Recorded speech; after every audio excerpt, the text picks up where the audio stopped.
le visage du Seigneur. Je cherche son image tout au fond de vos cœurs.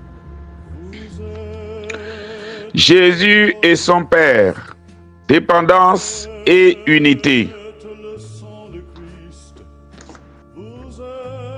L'évangile de ce jour nous fait faire un pas de plus dans la connaissance du mystère que représente la personne de Jésus. Avec la guérison du paralytique hier, nous avons compris qu'il a autorité sur les rituels de guérison et sur le sabbat. Il libère l'homme de toute la charge de la loi et du rituel pour le tourner vers sa personne, celle de Dieu. Aujourd'hui, tout en continuant de nous dévoiler son origine divine, il nous plonge dans la particularité de sa relation avec le Père et commence petit à petit à nous dévoiler le mystère de la Sainte Trinité. Qu'avez-vous fait de lui?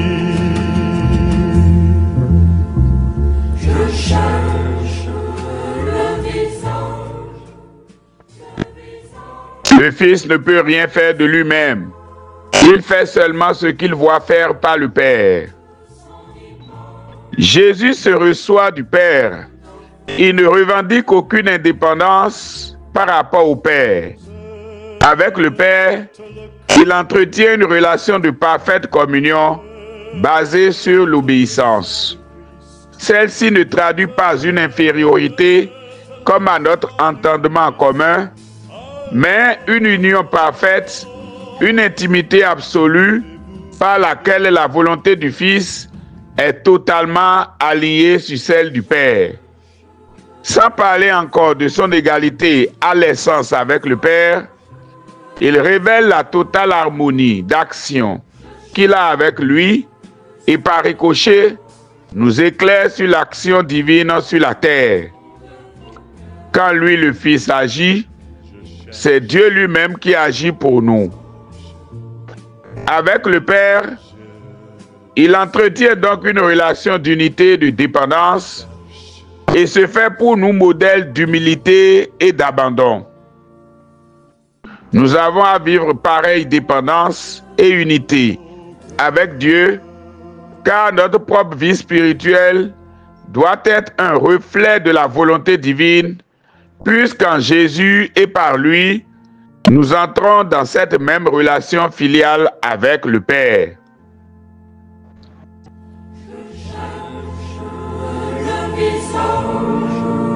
Le visage du Seigneur.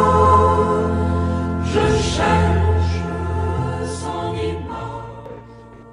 Car le Père aime le Fils et lui montre tout ce qu'il fait. L'amour est le socle de l'union entre le Père et le Fils. Au nom de cet amour, le Père ne retient rien pour lui-même. Dans une confiance totale, il remet tout à son Fils. C'est une relation d'amour et de transmission qui permet au Père de se vider pour le Fils et ce dernier de le lui retourne. La transmission entre ces deux personnes de la Sainte Trinité va jusqu'à la transmission totale de l'être divin du Père au Fils par une génération éternelle, engendrée, non pas créée. Jésus, dans ce passage de l'Évangile, ne parle pas encore de l'engendrement. Mais si nous savions jusqu'à quel point le Père se vide pour le Fils, il nous serait plus facile de croire au Fils lorsqu'il parle de tous les pouvoirs qu'il a reçus du Père. Le jugement, le don de la vie, l'autorité, la mission, la parole, la vérité, l'amour et même l'Esprit Saint. Dans notre contexte ici, Jésus ne parlera que du jugement et du don de la vie.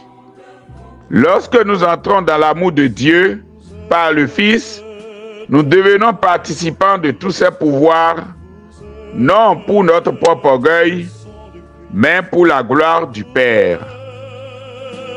La joie du Christ, alors qu'avez-vous fait de lui?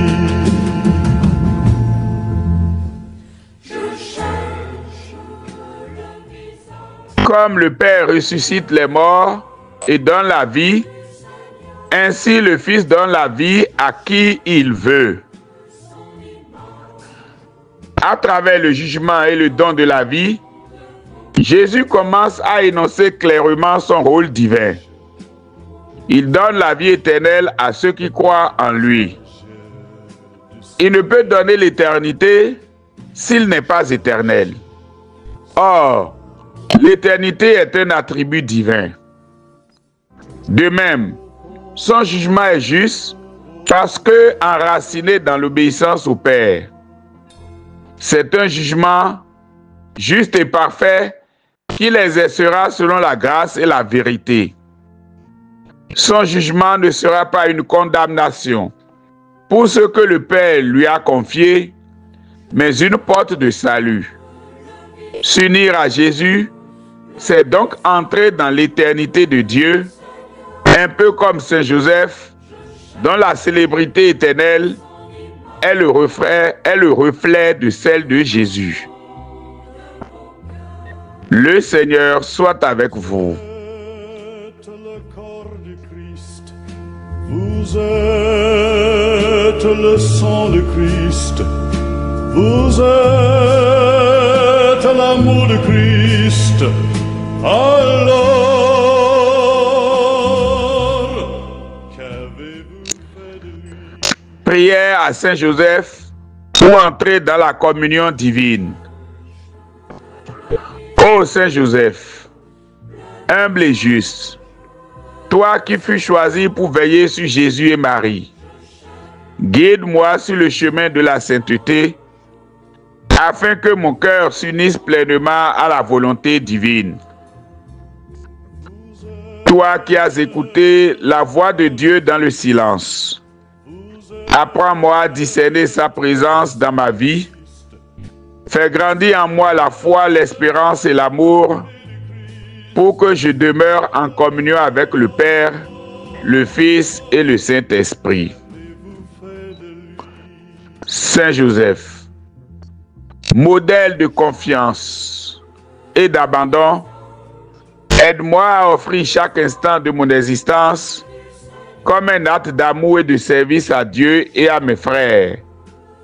Que ton exemple m'inspire à suivre le Christ avec fidélité et à rechercher toujours la paix de son cœur. Obtiens-moi la grâce d'un cœur pur et d'une âme disponible pour que je sois un digne témoin de l'amour divin et que par ton intercession, je demeure dans la lumière de Dieu pour l'éternité. Amen.